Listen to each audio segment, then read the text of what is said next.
Are you an adult that still likes to play with Legos? Well, the BM59-E kits might just be for you.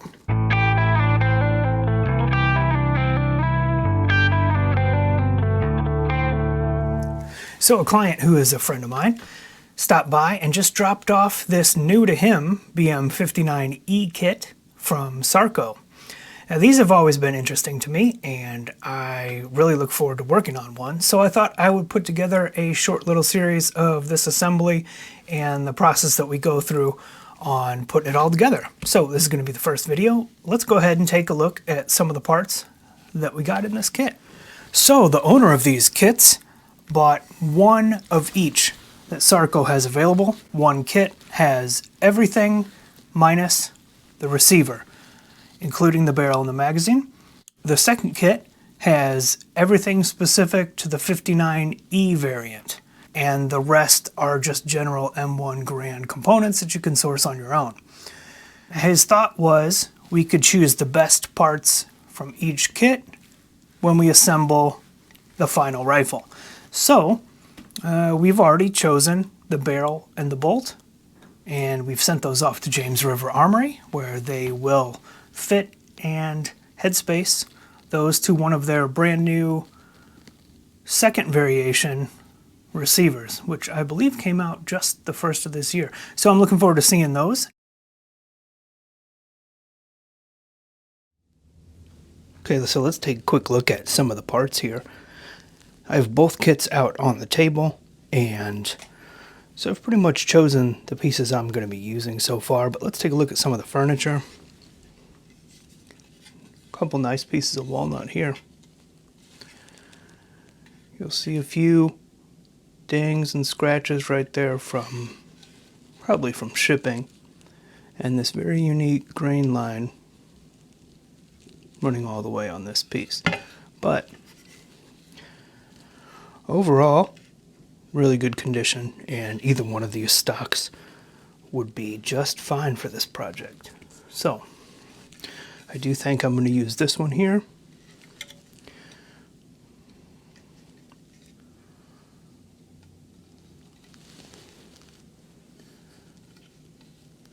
Very nice wood. And they're both marked MT on the top here.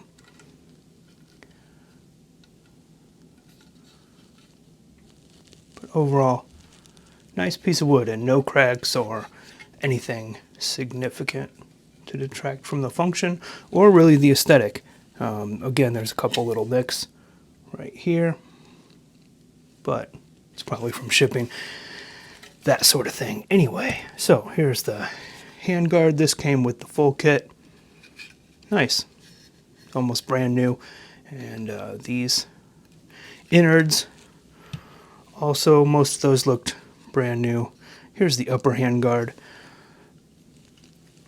Came with this one, and with just the essentials kit came this. We can see here a little bit of a crack at the front, so we'll have to repair that. But for this kit, I think we're going to use this one anyway. So let's go over a couple of the different items in the kits. Of course, we've already sent the barrel in along with the bolt that we've chosen, but here's the other barrel.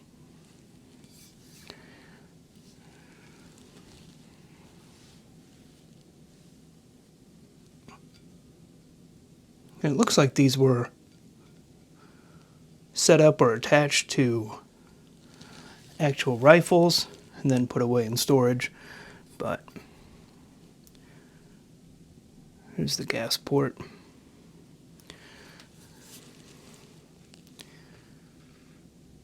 And here's the crown. So they look good.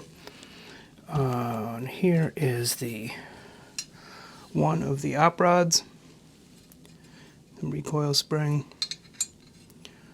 Of course, they're all marked 762. This one needs a little bit of cleaning up. It's got some oxidation on there. And these are both Springfield op rods with the drastic cutout there, again marked 762. So I think those are the parts we're going to use for this. A couple other things let's take a look at though. Some things that concerned me were, here's the hammer. Not sure how well this will show up. I was given a heads up that some of these parts might be lower quality new production, and I have a feeling that this is one of them. Another one is going to be possibly this safety here, and this is marked WCS. I'll have to look and see who that manufacturer is, but that's another possibility to be swapped out there. Let's see. Let's go ahead. Here's the muzzle brakes. Used, but not totally abused. They will work fine. And you can see that they're both tuned for a right-handed shooter. Trigger guard looks fine. Here is the trigger housing. You can see the cutouts for the mag here. And the magazine release also there. These have been degreased and all of the storage grease taken off. They do need another pass through the cleaning. You can see this is a weird grease. It wasn't Cosmoline, it was something else, and it sticks pretty weird, so we'll get that off. These are all old stock converted trigger housings, so this was an HRA, now has been converted and marked PB BM59. The other trigger housing is pretty much the same. You can see here this one also converted, was a Springfield Armory piece that they had cut for the 59. Okay, so here's the bolt. You can see right in here they remove some material so that the bolt can ride over the feed lips of the magazine. So if you look at this in comparison with the standard M1 Grand bolt, you can see there the materials that had to be shaved away to make the magazine feed in the 59s. So there we go. Again, this is the Essential kit, only the Essentials kit, so it didn't come with the extractor or the firing pin or any of those springs. Lastly, here's the butt plate, and I think I'm going to pull another plate that I have and just fit this a little bit better to the actual stock that we're going to use, but that's just the OCD kicking in. So the only issue I had with these kits was that the rear sight assembly was missing from both kits. I reached out to Sarco today, and I'm sure they'll get back to me and take care of that. But otherwise, you can see it's a mix of older USGI parts, as well as Beretta conversion parts, as well as a few new production parts. So that's what you might get if you order one or both of these kits.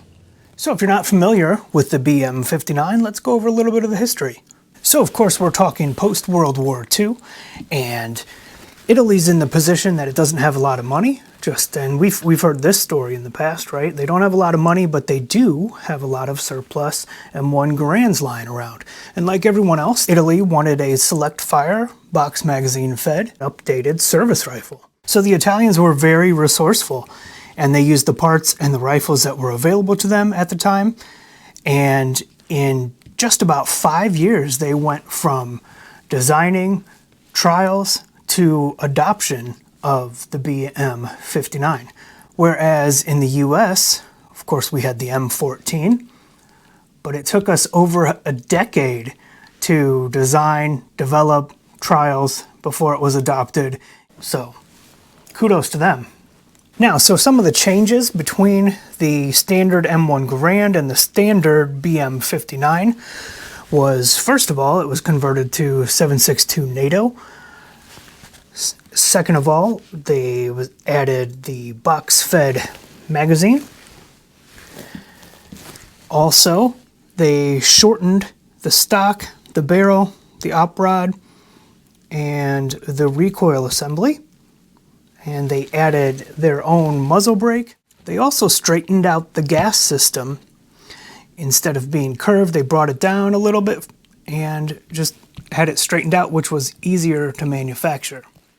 As you'll see on the original 59s, there was a long muzzle device attached, and that was so that they could launch grenades. So they installed a gas cutoff switch and a grenade launching front sight. They also added a nice recoil pad on the back and a attached folding bipod, which is pretty neat. There's also a stripper clip guide at the top of the receiver so that you can reload not only from the magazine, but from stripper clips as well.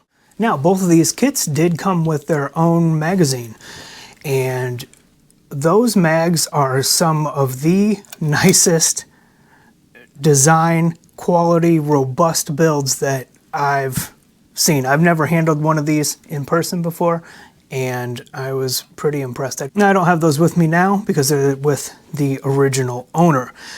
However, we'll be using those on the final assembly. So what's unique about those magazines is that there's 3 mag stops, 2 on the right and 1 on the left. There are also 2 magazine catches, so it doesn't have to be rocked in. It's really just inserted until you remove it, you hit the release, and you kind of have to rock it out of there. Now, there was a time when these were sold in the US as the BM62. I believe Springfield made the receivers for those, and those were just a semi-auto version of the Select Fire BM59. Now, some of those original 59s, the Select Fires, did make it into this country if they were imported before the Gun Control Act of 1968. So there's a few of them out there, but of course they're pretty rare. So in the end, there's quite a few different versions of the 59. Again, this is the E version, and from what I hear from people who have assembled and built these themselves is that this is one of the softest, most comfortable shooting 308s that they've ever shot. Now, I know that the M14 is notoriously uncomfortable and difficult to keep on target, so I'm looking forward to getting this one out and trying it out a bit. So anyway, that's a quick overview of the parts kits from Sarco, just to give you a quick look at what you might be working with if you decide to purchase one of these for yourself. And so once again, the bolt and the barrel are off at James River Armory, being fit and headspaced to their version 2 of the BM59 receiver. So once we get that back in his possession, I'll go ahead and do a follow-up and we can take a look at that and go over some of the details on that receiver before we get started on reassembling this project. So I just want to say, as always, I appreciate you watching. Until next time, keep your fingers off the trigger, and we'll see you later.